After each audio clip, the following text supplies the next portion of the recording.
Et c'est parti donc pour Patrimoine Passion, comme je le disais, comme tous les mardis, on s'intéresse à des actifs qui sont à la lisière entre l'investissement ou l'objet de collection. Et aujourd'hui, nous nous intéressons à l'osmium, ce nouveau métal précieux très récent puisqu'il date de 2013 dans sa forme actuelle. Nous allons revenir un petit peu sur son histoire en plateau avec Virginie Grondin, présidente de l'Institut Osmium France. Bonjour Virginie Grondin. Bonjour.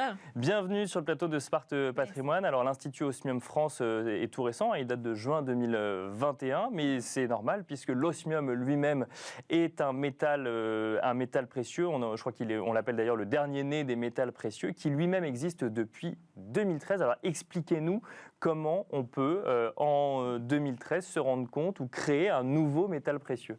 Alors, il faut savoir qu'on a découvert l'osmium en 1804, sous sa forme brute. C'est seulement en 2013 qu'on arrive à trouver la cristallisation. Après 40 ans de recherche en laboratoire, ils arrivent justement à cristalliser pour la première fois l'osmium. Et c'est pour ça qu'en 2014, il rentre sur le marché.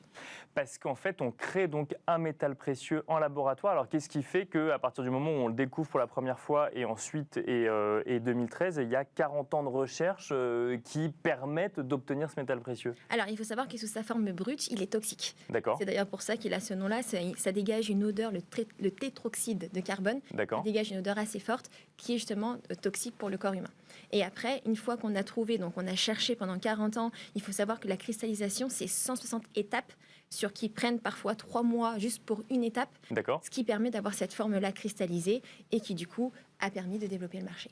Et qui arrive donc à cette forme, donc ce métal précieux, c'est un métal précieux aujourd'hui. Exactement. C'est considéré comme un métal précieux. C'est un métal précieux, exactement. C'est le 8e et vous l'avez dit, le dernier. On dit dernier parce que tous les autres ont déjà un petit peu effectué leur course. L'osmium, lui, reste le nouveau-né, si on peut dire.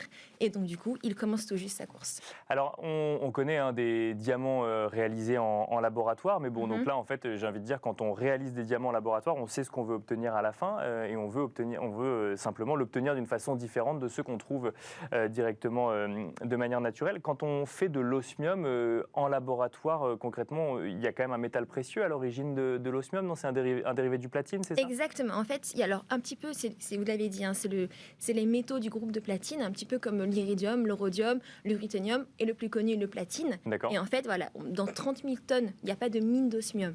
Donc, il faut, entre guillemets, extraire. Donc, dans 30 000 tonnes de platine, de minerai de platine, il y a une once d'osmium. D'accord. Donc, c'est très peu en termes de quantité. Et donc, du coup, c'est ce qui est envoyé en laboratoire pour être cristallisé.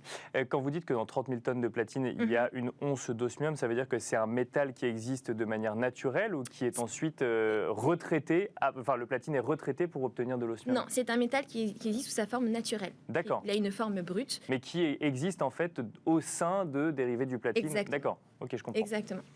Et ensuite, il faut l'extraire, on en obtient une poudre, si je ne dis pas de bêtises. Voilà, quand on l'extrait, c'est une poudre. Et après, c'est ce qui est envoyé donc en cristallisation. Et alors, la cristallisation, c'est justement ce que vous nous avez apporté. Donc là, en fait, on peut voir de l'osmium. Exactement. Alors, ça a une forme, alors on peut le montrer à côté de vous, je ne sais pas si on verra, effectivement. On voit que c'est très brillant pour le coup. C'est un métal qui est très brillant et qui est pas lisse, contrairement à d'autres métaux qu'on peut connaître, qui a plein d'étincelles finalement. Exactement. Et c'est d'ailleurs pour ça qu'on a 97% des personnes qui investissent sur l'osmium. On va en parler parce qu'il a des caractéristiques vraiment uniques et qui le différencient.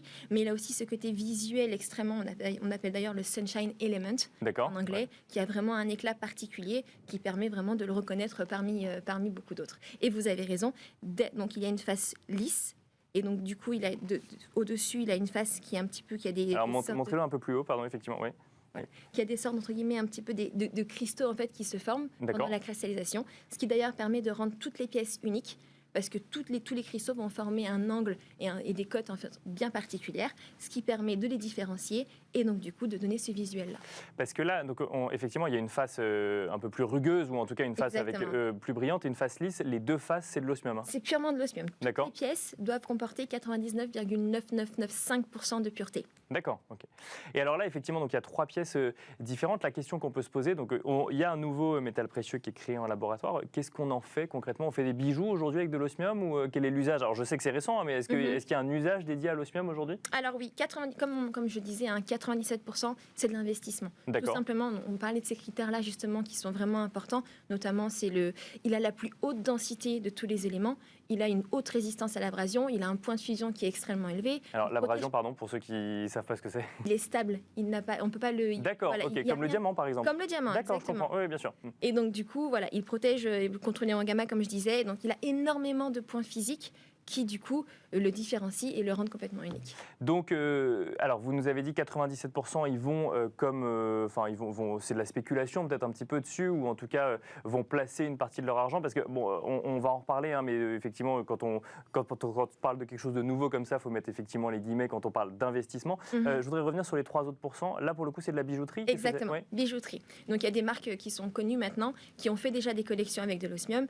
Donc les investisseurs ont le choix soit de stocker leurs pièces d'osmium, le garder, le conserver à la maison ou dans leur coffre au choix, ou alors ils décident de le mettre sur des bijoux. Donc il y a des bijoux aujourd'hui, d'ailleurs on en voit effectivement qui apparaissent à l'écran. Et alors vous avez un marché de gens qui investissent là-dessus. Pourquoi est-ce qu'ils vont sur ce type de métal précieux? C'est l'effet rareté du coup qui attire les investisseurs, comme on peut le voir sur d'autres types d'actifs? Exactement. La rareté est un puissant, on va dire, ça draine les gens un petit peu vers ce métal-là, parce qu'il y a seulement 1 mètre cube d'osmium disponible en termes de réserve. Aujourd'hui là dans le monde? Aujourd'hui dans le monde, il y a seulement 1 mètre cube qui peut être utilisé et qui peut être cristallisé. Il y a 17 mètres cubes de ressources, mais il y a seulement 1 mètre cube de réserve, ce qui fait qu'il est extrêmement rare.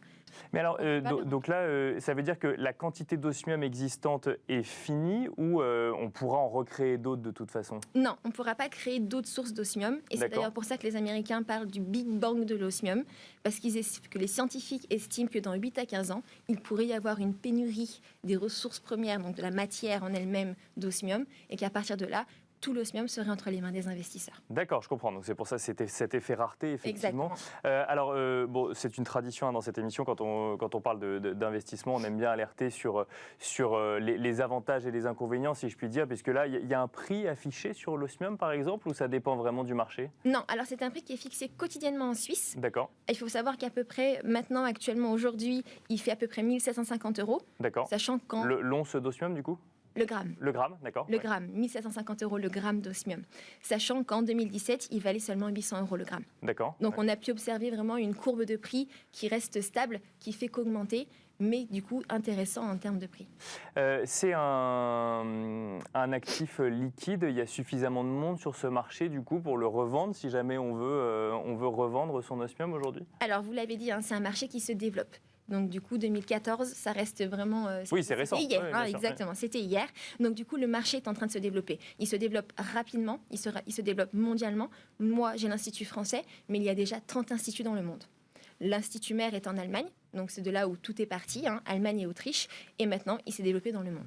Mais le but du jeu, c'est de pouvoir développer l'osmium pour pouvoir justement l'introduire de partout, développer son marché, travailler avec de nouvelles personnes, travailler avec des négociants, et entre guillemets en parler avec les professionnels du métier. Et faire connaître effectivement ce nouveau métal. Si je reviens sur la pièce que vous nous avez montrée, ça c'est combien de grammes aujourd'hui? Alors là, il y a 30 000 €. D'accord. Et en grammes, du coup? Eh ben, ça fait 30 000 €, 1 700 € fois... pour ceux qui nous suivent, qui sont pas en calcul mental. Exactement. Okay, si vous voulez calculer. Mais donc, du coup, c'est aussi ce qui est intéressant, c'est qu'il a une forte valeur en termes de densité. C'est la plus forte densité de valeur. Ça veut dire que dans 1 mètre cube, on peut avoir 30 000 €. Et alors, notamment, si je reviens sur le côté bijouterie, parce que là, effectivement, on voit, donc c'est un disque, effectivement.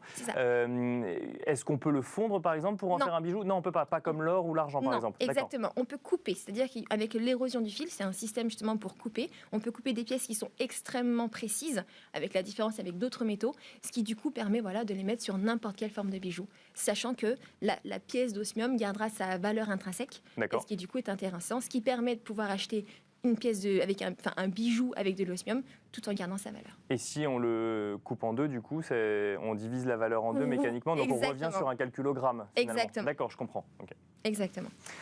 Merci beaucoup, Virginie Grondin, d'être venue sur le plateau de Smart Patrimoine nous présenter ce nouveau métal un peu qu'est l'osmium, qui pose beaucoup de questions actuellement et qui tente de développer son marché. Je rappelle que vous êtes présidente de l'Institut Osmium France. Merci beaucoup. Merci. Merci à vous également de nous avoir suivis et je vous donne rendez-vous tout de suite dans Enjeu Patrimoine.